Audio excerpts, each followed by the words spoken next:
Welcome to Ignite Visibility University Interview Edition, where we learn from the top marketers in the world, what drives them, their mistakes, their wins, and secrets to success. This podcast is brought to you by Ignite Visibility, one of the top digital marketing agencies in the nation.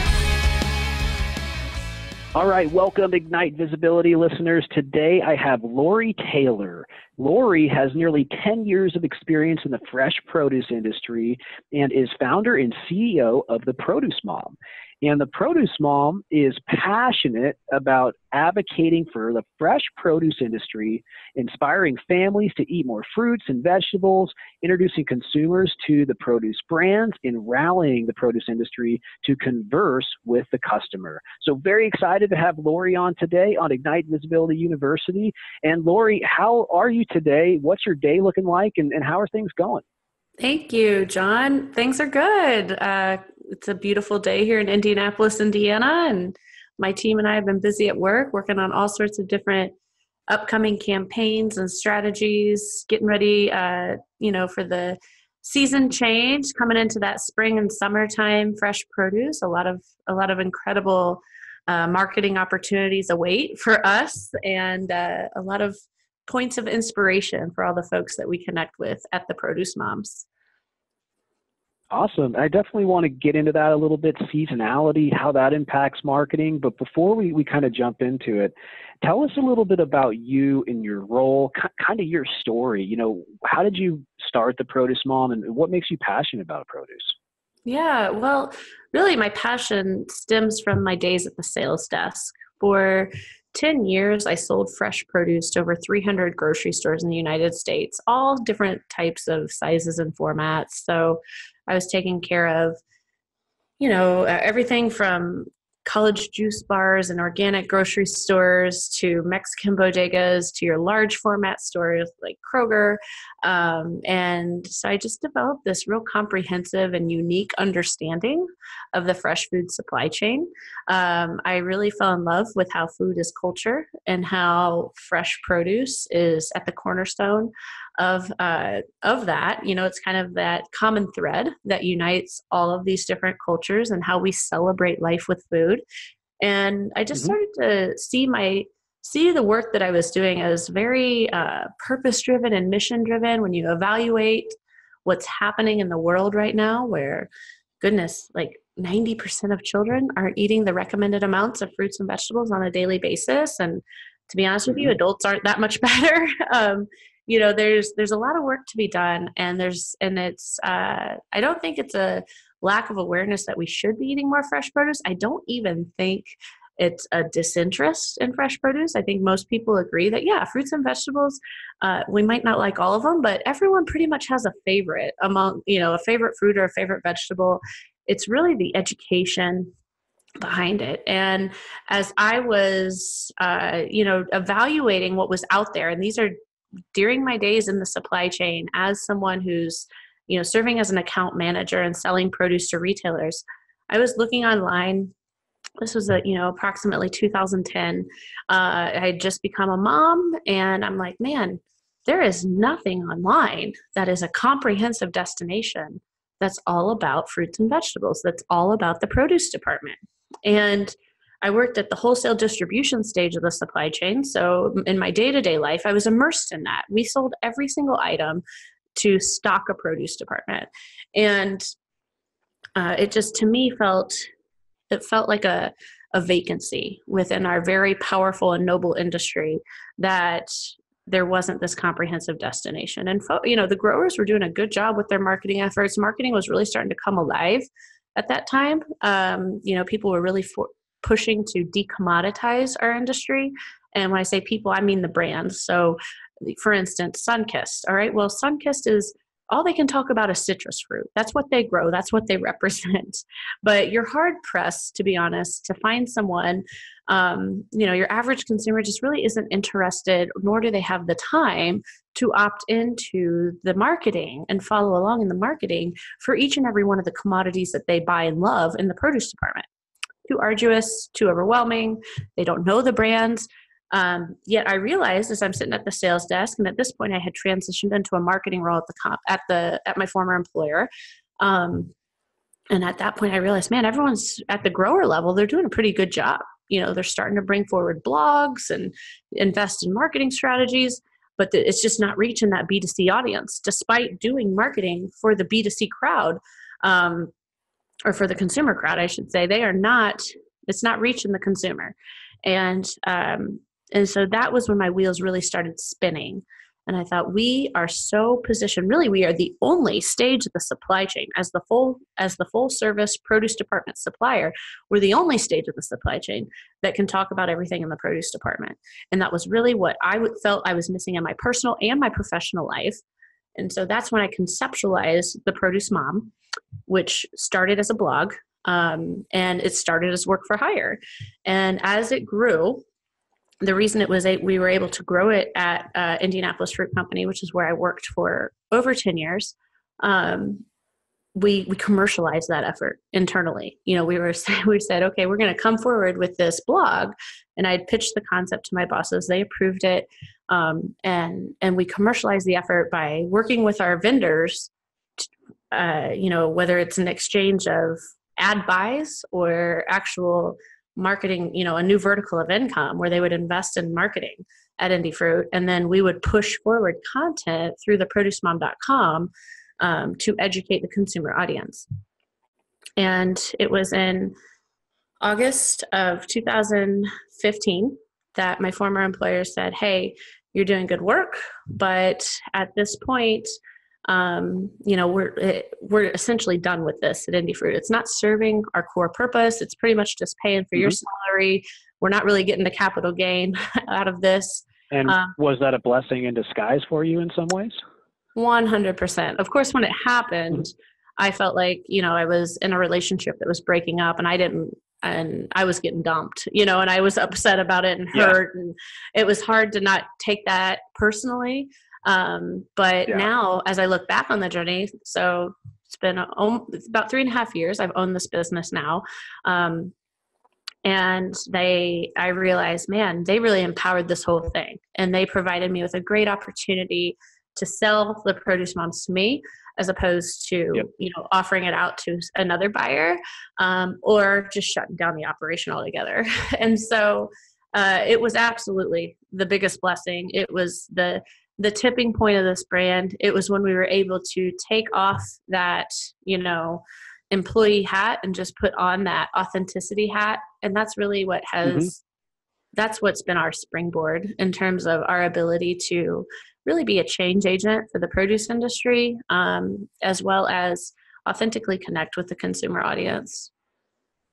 Well, for, every entrepreneur, there's kind of that time when, the entrepreneur has something that happens that makes them go out on their own. Looks like you had that, and it's led to, a great deal of success. And I was really impressed with a lot of the marketing stuff that I saw that you were doing, and we're going to get into that. But in addition to that, I just absolutely love how you're a purpose-driven organization. I feel like every organization needs to have a purpose, needs to have a heart. I have that. I help others through digital marketing. You're doing the same thing in a specific vertical. You got something that drives you every day. And that's just awesome to see. So I have another question for you. And before we get into kind of some of the marketing stuff that I want to get into, what don't people know about the food that they're eating right now? I know that you went through that a little bit, but, this is a big part of your message. And, eating fresh is important, and, not eating fresh is terrible what are just some important takeaways? I have 2 kids. Yeah. I would just love to get a snippet on that. Well, fresh produce is the absolute best thing you can put in your body. No ifs, ands, or buts. And I want everyone listening today to understand that all produce is good for you. And, we simply live in an amazing place here in the United States, the most food secure nation in the world. So when we walk into a grocery store here in the States, we have the option to choose if we want something that is conventionally grown or organically grown. We have the option to choose if we want greenhouse grown or field grown. We have the option to choose, am I going to shop at a traditional grocer, or am I going to go to the farmer's market? Those are options that array of options does not exist in any other country around the world. And What I want everyone to know is that all of those choices are correct. All of those choices are good. Mm-hmm. All produce is good for you. I think that it's a tagline or a motto that I say often. The produce department is a guilt-free zone. I really want people to understand that. There's a lot there's a lot of misinformation out there as it relates to food, and really it's the misinformation is stemming from people who are extraordinarily passionate, and you should be passionate about what you're putting in your body. You should be that should be your pinnacle passion, right? Mm-hmm. However, you cannot misrepresent passion for fact. You cannot misrepresent passion for truth. There are situations where people are discouraging the consumption of specific types of fresh produce purely based on their personal passions. And what that does is it creates a cycle of guilt among parents and other adults. It creates it really affects the lower income consumer demographic, when really we're talking about fruits and vegetables here. This should be a very positive thing. There should not be negativity tainting our industry the way it is. And that's what I want people to know. I want people to know that in the produce department, there is no such thing as you might see and we're getting better as an industry, where, you see things on packages like, oh, I'm looking at a package of cotton candy grapes and it says non-GMO. Well, guess what? There's no such thing as a GMO grape. It doesn't exist. So we're calling it out because of this influx of misinformation out there. And it's kind of like this ultimate conundrum for the growers. Like, if I don't put it on there, is my product still going to sell? Or if it does sell, are people going to be bombarding my office with inquiries about whether or not it's GMO? And so they just stamp it on the package as the solution. But that's probably the top thing I want people to know as it relates to the facts about fruits and vegetables. I love that. Yeah. And so it should be positive. It's a wonderful, think of how amazing it is that pretty much everything we do in life, food is part of that. And we should continue to have passion about that part in our life, because it doesn't matter if you're celebrating, if you're grieving, if you're going through the motions, fruits and vegetables are part of all those moments in life. And it's really cool to be part of that process of bringing you, when I sat in the sales desk and brought the product to the grocery store, working directly in the supply chain, and now as someone who's focusing on really the education and the media, helping people develop that confidence and that understanding on how to consume more fruits and vegetables in both volume and variety. So Ignite Visibility University, this stuff is important. It'll help you become a better person, a better marketer, feel better. Recently, and it's kind of full circle stuff here. I spoke at this Brandstorm event. That's how I was introduced to Lori. And, even since then, and over the last couple months, been eating a lot more, just fresh fruits and vegetables, feeling a lot healthier. And I just think it's such an important message. So I am 100% behind you, Lori, and I'm happy that we're able to get that message out today. Another thing and another reason I wanted to talk to you today is being a digital marketing expert and working with a lot of other marketers, I was really impressed by the way that you have grown your blog. I see you've got some good search engine rankings. I see that you are firing pop-ups on the website. You've got a podcast going. You've got ebooks going. You've got recipes. You've got challenges. You've got social media. And I just absolutely love seeing that. I love seeing people who get it and who are good at what they do. Talk to us a little bit about the marketing side. Like, how did you start with the blog? How have you been growing it and kind of managing it, and maybe giving some tips for other people who want to start an educational style blog and just general presence online and help others? Right. Well, I think it really starts with the very first thing you need to do is identify why you're doing it. And you have to declare your mission, declare your why, know it forward and backwards. And every single action, every single investment, every single effort that you make should serve that mission. And at the Produce Moms, our mission is to change the way America eats by increasing the consumption of fruits and vegetables. That's why when you come to theproducemoms.com or when you follow us on a social media channel or subscribe to our podcast, what you're going to learn about is exactly that: fruits and vegetables, or inspiring stories that are going to ignite your interest in eating more. Don't be afraid to put a barrier or a fence around your passion and building a business right off of that. And we see it a lot. I mean, influencers, it's obvious. Influencers, blogs, there's millions, right? I mean, like it's almost to the point where if someone identifies my business or identifies me as a blogger, I'm like, no, actually, I'm not a blogger. I'm a very strategic thinker, and I've built a real business. And I say that because I have grown into that, because when this thing started, it truly was a WordPress blog. But it was a WordPress blog where we were simply creating content and pushing out copy and imagery that's all about fruits and vegetables. A lot of our best performing posts are like on Pinterest. We have a crockpot artichoke blog, for instance, and it's doing so well. I took those photos with my Nokia flip phone in 2012, and I have not changed them because it's like the shoe fits. It's still going. Certainly, we have updated that photography, and in our recipe database, you can find the blog with the more updated photography. But I think that my first piece of advice is know why you're doing it, and then my second piece of advice is go. I mean, done is better than coming soon when it comes to your entrepreneurial and marketing journey, right? But don't go out blindly. Take that step after you've really thought about what you're going to do and why you're doing it. And you don't have to have the elaborate suite that my business has today to make a big impact and, get your passion or efforts out there. It wasn't, each and every year we add something.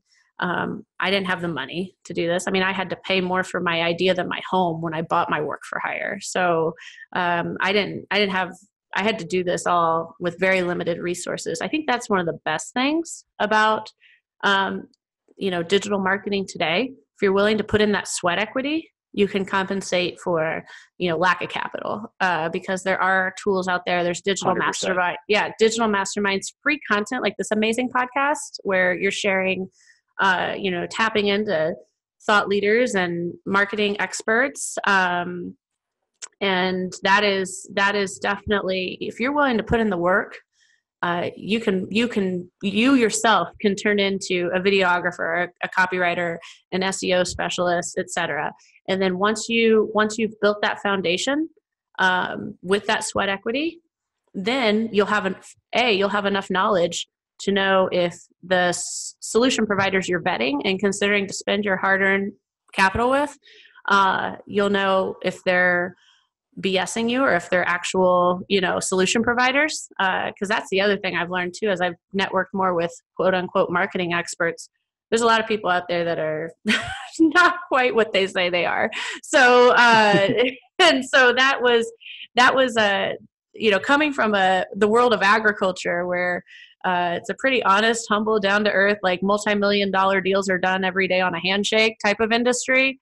I was blown away. I was blown away with that. But anyhow, I think I love the passion. I absolutely love the passion, and that like the blog came from passion, and that's been a big thing personally. Just blogging every day and scaling that and growing a following, and then I love how you went into all these different verticals, and you've got all these different channels. And I have a couple more questions, and one would be, how do you find time to manage all of these different assets? Because I even know personally for me, we're managing our pretty much very similar stuff to you, but for my personal brand, but then also for our company. So how do you find time to manage all of it? And then also for the listeners, Where are you seeing the best results out of all these endeavors, out of social media, out of podcasting, out of blogging, out of, what's the kind of the 80-20 there? Walk us through those points, if you don't mind. Yeah, sure. So how do I do it all? Our business has grown to where I have great people that surround me. I have trustworthy, hardworking people who obviously are comfortable with the startup environment, and that working for an entrepreneur is not easy.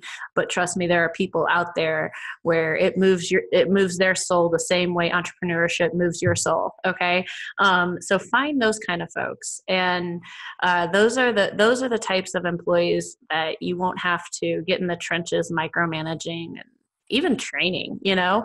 Find the people, identify what your, which assets or which activations that your company is doing, and what you can personally manage and what you're going to need to bring in some additional help to manage. So I'll use the podcast as our example. I think podcasting is huge. We're only, I'm about a year into podcasting myself, and I didn't really know. I don't know much about editing. I don't know much about podcasting other than I like to listen to podcasts. So I knew I needed to work with a real production specialist as it relates to podcasting. And in that relationship with my podcast producer, I was able to secure transcripts. So each podcast episode turns into a blog. And then I was able to negotiate marketing assets, whether that was video snippets or, images that were optimized for Instagram promotion. And so it's almost like I'm checking the box then of the digital art that you need for each and every blog. So I encourage you to think like that, especially when you're at the beginning of your journey or when you're thinking about adding to your current repertoire, is what can we do where we're going to do one thing, but it's going to serve all of these different purposes. So it's amazing how my podcast, it's a 30-minute investment of my time, but through the agreement that we have with our production manager, we're getting the great blog content out of it. We are getting great graphic content out of it. We're getting good video content out of it. And then of course we're voting well on the Audible platform. So it's very comprehensive. And I think that comprehensive approach to everything you do is so important. And if you don't have the budget to work with, say, a podcast producer, then that's where you go back to that sweat equity that I mentioned previously. There are plenty of websites out there where you drop the audio file in and it'll transcribe it. Make sure that you're taking advantage of those kind of tools. So, surround yourself with the right type of people. Know when, as the executive, know when you need to get out of the way. That might be the biggest piece of advice that I can give someone is, Love it, yeah. Yeah, like I know that, yes, I have a real knack for cooking and I love recipe development, but at the end of the day, I'm running a business. I've got 2 young kids. So I brought in someone to support me with recipe development. So a lot of the new recipes you're seeing at the Produce Moms, they're not even recipes I created, but it was someone that I have cooked with, someone that I have trained, someone who has been part of my business. And I knew, like, this person understands my culture. They understand the avatar of our followers. That's another great point. Who is your business avatar? Who are you trying to connect with? And make sure you keep that avatar in mind with each and every action or piece of content that you produce. Lori, I love this. We've got some really great information, and I know that our listeners are absolutely, not only are they going to probably be inspired to eat healthier and have fresh produce, but they got a couple marketing tips, and then your passion is definitely going to wear off on some people in a very, very positive way. Last thing I want to ask you today, where can people find out more about you? Anything new and exciting that's upcoming that we can get in front of our listeners? Sure. Well, certainly the hub of everything we do is our website, which is theproducemoms.com. We're on every social media platform. Wherever you're spending time in terms of the digital world, chances are we're there. So reach out, connect. I personally am on LinkedIn, very active on LinkedIn, Lori Taylor, LORITAYLOR. Please connect on LinkedIn. in terms of some recent cool things that happen, we just had an amazing feature by Martha Stewart on the work that we're doing at the Produce Moms. So you can look for that at marthastewart.com. And a big shout out and a lot of love to everyone at the Martha Stewart offices for their support of what we're doing. Awesome. Thank you so much, Lori, for being on Ignite Visibility University today. We really appreciate having you here. Have a great day, and we'll talk to you soon. Thank you. Thank you. Thank you, John.